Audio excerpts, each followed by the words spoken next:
I am Anna Rosling, and I come from the Gapminder Foundation, and we are a small non-profit based in Stockholm in Sweden, and we try to make the world easier to understand by using data. So I will start the day here by taking one step back, you could say, and look at the global overviews. So we've written a book, Factfulness. It's called TEDxDunapart. I don't know how you pronounce it. Someone maybe can tell me, because I would like to know. But it's actually supposed to be the same book. And we had very strict ideas when we wrote it, that it could never, ever be translated into, the title should always be Factfulness. So it's sort of that, right? But I think it's pretty neat. And the book starts by asking a number of fact questions. And we will go through a few of them today. Global climate experts believe that over the next 100 years, the average temperature will get warmer, stay the same, or get colder. And get warmer is what the community of researchers are more or less agreeing on today. Of course, we have some doubt, but that would be sort of the overall idea. We asked this question in 12 countries to 14,000 people, and the results look like these. And look at the winner at the top, Hungary. Hungary, 94% actually answered that correctly. And here, we are down here at the bottom, and what about us here today? 70% in this room. So you could say you were in the lower end. But actually, when it comes to the climate question, people are usually getting it pretty much, as you can see. Many people are answering this correctly. And you could call that a communication success, that people are actually pretty aware what goes on with the climate. But when we ask other questions, we will see other things. Here, how many of the world's one-year-old children today have been vaccinated against some disease? Would it be 20, 50, or 80%? 80 is the correct. It's actually rounded downwards. It's actually 88 according to the UN. And if you look at the results now, you see a completely different picture, where we have Hungary here in the middle. Only 13% got it correctly. And if you would have asked the same question to a monkey who actually doesn't understand the question but get 3 bananas to choose from, A, B, and C, 20, 50, or 80%, right? It would actually end up here just by random. This is the random results. So we live in a knowledge-dense society. We're better educated than ever. But when it comes to understanding and knowing what goes on a global scale, people are pretty much not aware, right? So what about you? Do you feel any pressure now?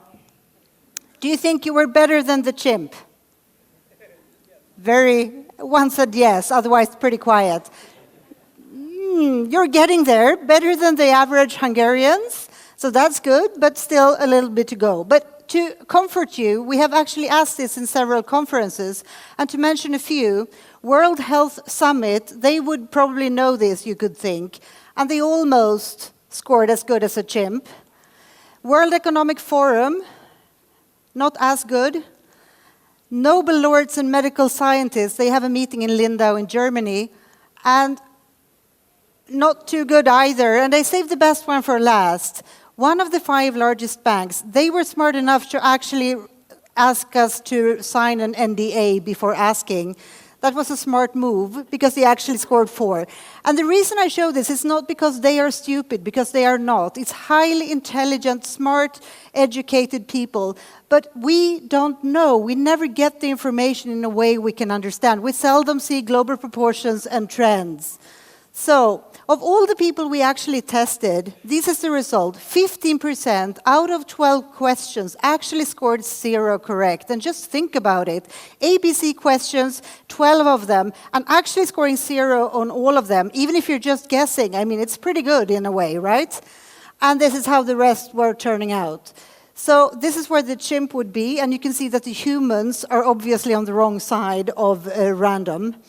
One person scored 11, that was a Swede, we don't know who, and nobody scored 12. So this is sort of the picture, the reason why we're trying to actually make data more understandable about the world. 10% were better than the chimps. So why is that? Well, in a study, people were asked, do you think the world is getting better or worse? And a few countries here, pick Sweden, where I come from, 66% thought the world is getting worse as a whole. If you look at happiness, in a number of countries, people were asked, do you think that people in your country are happy? And here we can see, no, people think on average, people are like half of the population is somewhat happy and the rest is not. If you're asked about what the others in your country. But if you then ask people, are you happy? These are the results. So we think no one is happy in the country where we live, while most people report that they are pretty happy.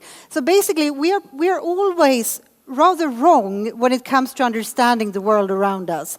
So we selected a number of charts to show a few of the actually positive things that has been going on, just to remind us. Legal slavery has been going down in many places. It's not legal in more than 3 countries today. It's less likely to die in disasters. Lead in gasoline is banned almost everywhere. Fewer children are dying. It's less likely to die in plane crashes. More movies to choose from, more music to choose from, and bigger portion of the nature is protected. Pretty good things, right?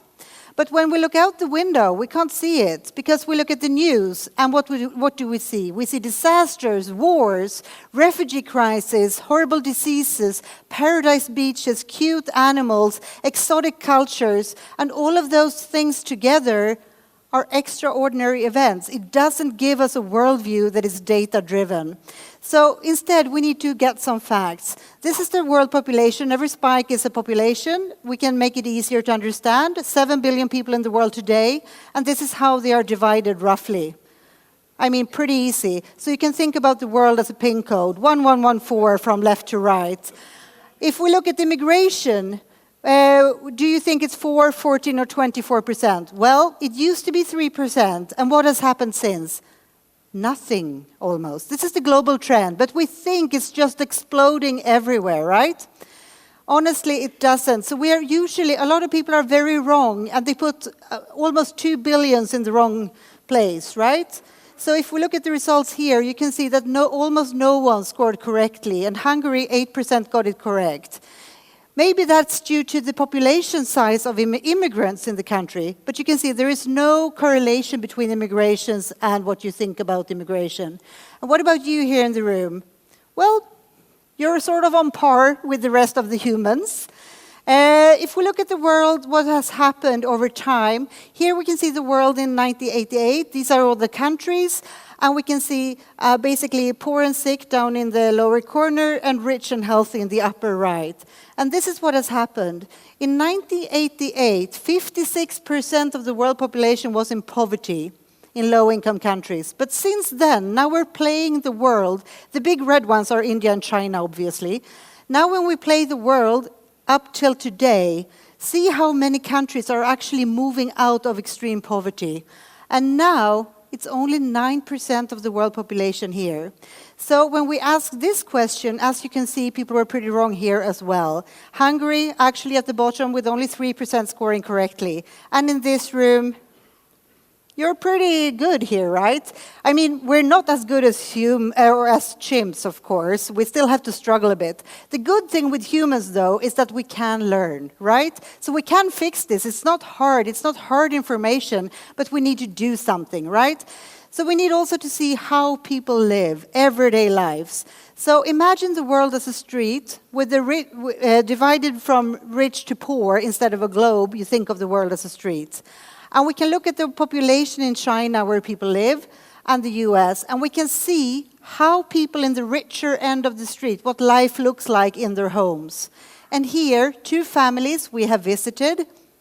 Look, they have similar bedrooms, similar brown leather sofas, similar play structures, both made in China, of course. And then we can go to the other end. We can look at homes in the poorer end of the street.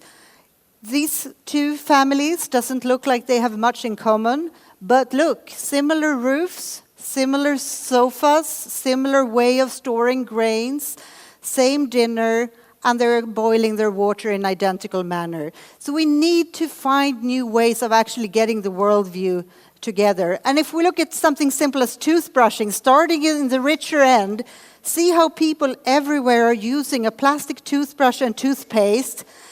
We are actually in a lot of different places. As we go down to poorer and poorer conditions, some are very serious, but otherwise they do the same. But when we come down to the very poor end, we will see people that no longer can afford a plastic toothbrush. So they will start using their fingers or a stick. So therefore, when we see this, it's not only a wall, it's also toothpaste. So let's go back here. So the world doesn't look like this. The world is full of regular events rather than the extraordinary. So to understand the world, we could think about it as 4 income levels on the income street.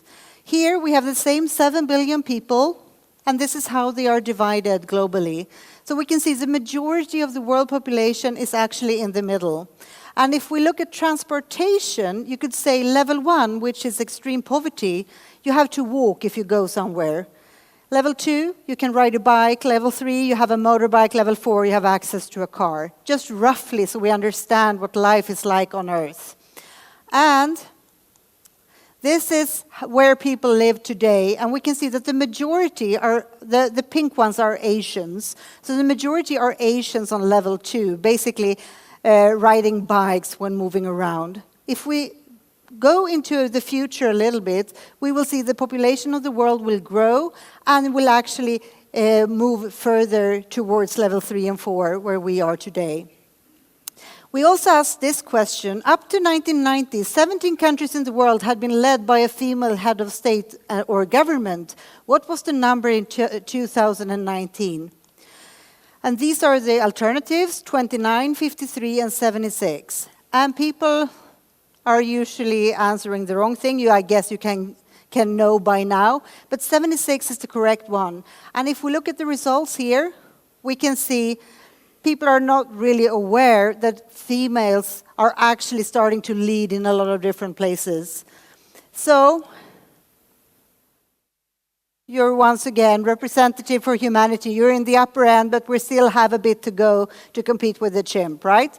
So if we look at what has happened to female leaders, it started by 1 in 1953 in Mongolia.